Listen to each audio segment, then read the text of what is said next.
We're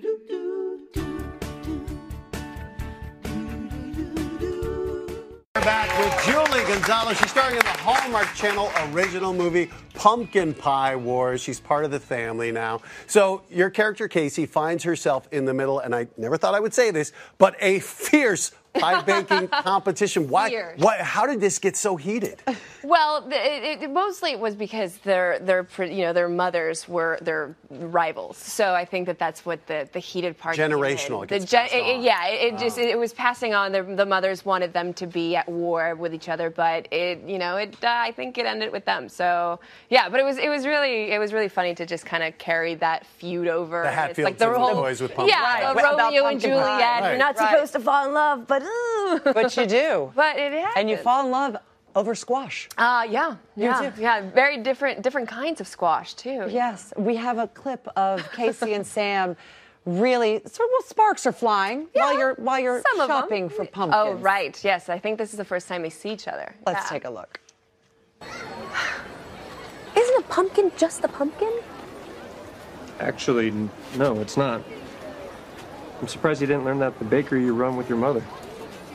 Well, as you know, I tend to the business side of things. She bakes. It's a perfect partnership. But you're the one entering the bake-off. And you don't know the difference between a carving pumpkin and a baking pumpkin? I do. I own a bakery. It's just that my specialties lie elsewhere. Like, on a spreadsheet? I have many other talents. I'm listening. Oh, you think I'm going to show you all my cards? What, you think you're holding the royal flush? I just might be. So I suggest you fold now to avoid embarrassment. I never fold. Oh, this is good. We're just carrying on an age-old family tradition. Harper's versus McCarthy's. It's heartwarming, isn't it? Yeah, I can't wait to see how it plays out. Ditto. That's so funny. Wow. It's like the Battle of the Sexes game. It's being continued here. All over again. But there's another competition that's very important to you. It's going to be Tuesday, November 8th. Mm-hmm. Why is this election so important for you? Well, it's quite an election, but it will be my first one. I became an American 5 years ago, and I wasn't able to vote in 2012 because complications with my mail vote. I was living in Texas, working, and so this will be my first election to vote. When did your family move here? Oh, I've been living here I was 9 when I moved here. But it took me a really long time. Argentina. I was born and raised in Argentina. Yeah. But it took me a long time to become a citizen. So this is epic for me. I've only known this country as I was raised here. So now to be able to vote and have my voice be heard as well as a Latino voter. It's what a big deal. And as your first time, my gosh, what are you going to do to celebrate? Are you going to do anything? I mean, it's a big deal. It's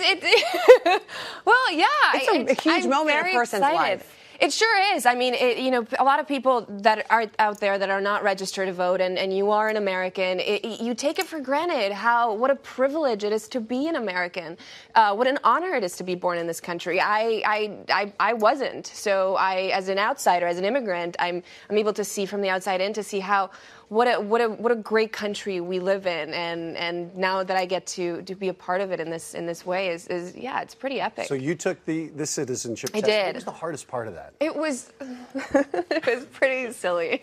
Really? I have to say, I studied my face off. I did. It was 100 questions. They're like, they're going to ask you 10, but it's 100 questions, and I did index cards, and I studied. And I mean, I think the hardest question was, what state borders Canada? Name one. And I'm like, are you kidding me? I learned all the presidents. I learned all the amendments. Like, what are you doing to me? And anyway. What did you go with? Which state? New York, I think I said. Yeah, exactly. I mean, it doesn't matter. It was just like, so. But when you got here, you said you were 8 or 9? I was 9, yeah. At that time, the minute you got here, you really immersed yourself in American culture. I did and I didn't. I grew up in Miami, so there is no American culture there. Exactly. It's Spanish. So no, it was all very Spanish in my whole life, very Argentinian, and Miami, there's Cuban, there's South America, it's everywhere. So, but yeah, no, I remember I didn't know a word of English. I had to learn English here, and yeah. Did you learn when you went to school? Yeah. They put me in a class with a Cuban teacher, and they're like, well, this is going to be easy. So she'll do her class in English, and then she'll tell you things in Spanish as well. And I'm like, oh, great, awesome. And she would do her class in English and then come to me and speak to me in Spanish, but I couldn't understand Cuban.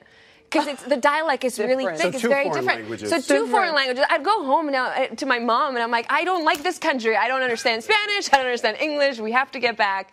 And then she was like, well, you'll get into it. So, but sure enough, I mean, when you're a child, the language was kind of like And now nothing. you're going to be voting for the first time. What would you say to other first-time voters? Get out there, vote, take this honor, and it's such a privilege. You have to let yourself be